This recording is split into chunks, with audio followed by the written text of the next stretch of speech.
Thomas and Percy are good friends, but sometimes Percy teases Thomas about being frightened, and he doesn't like that at all. One evening, he was dozing happily, but Percy wanted to talk. "Wake up, Thomas. Are you dreaming about the time you thought I was a ghost?" "Certainly not. Anyway, I was only pretending to be scared. I knew it was you, really." Percy went on teasing him. "I hope the guard leaves the light on for you tonight." "Why?" asked Thomas. "I quite like the dark." "Oh, really?" exclaimed Percy. "I am surprised. I always thought you were afraid of the dark. I wonder why." Thomas decided to say nothing and went to sleep instead. Next day, Sir Topham Hatt came to see him. "I would like you to go to the harbor tonight. You have to collect something rather unusual." "What sort of something?" asked Thomas. "Wait and see," replied Sir Topham Hatt. Meanwhile, Percy was moving freight cars into a siding. Henry arrived with his goods train. The signalman changed the switches, and Percy waited on the siding until Henry had steamed by. Then there was trouble. "The switches are jammed," called the signalman. "I can't switch them back for Percy. The workmen will have to mend them in the morning. It's too late now." Said Percy's driver. "I'm sorry, Percy, but you'll have to stay here for the night." "Where are you going?" asked Percy. "Home for tea," replied the fireman. Percy was speechless.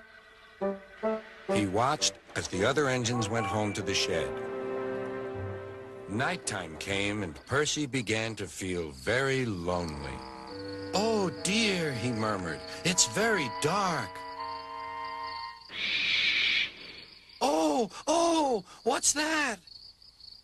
It was only an owl, but Percy didn't realize this. "Oh, I wish Thomas were here too," he sighed.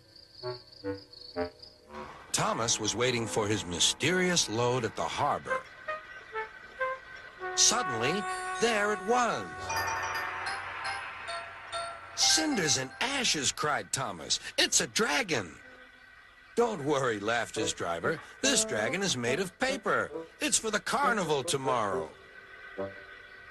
Workmen lifted the dragon onto Thomas's low loader and put lights all round it for protection. Then Thomas set off into the misty night.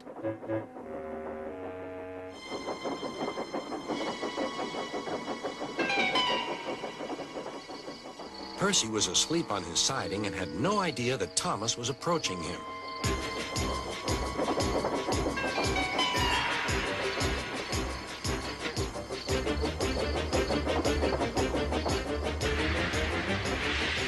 Percy woke up with a start.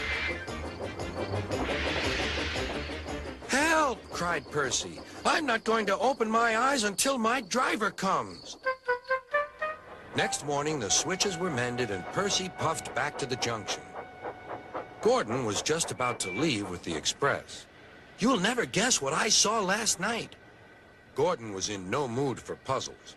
"I'm a busy engine. I don't have time for your games." "I've seen a huge dragon. It was covered in lights."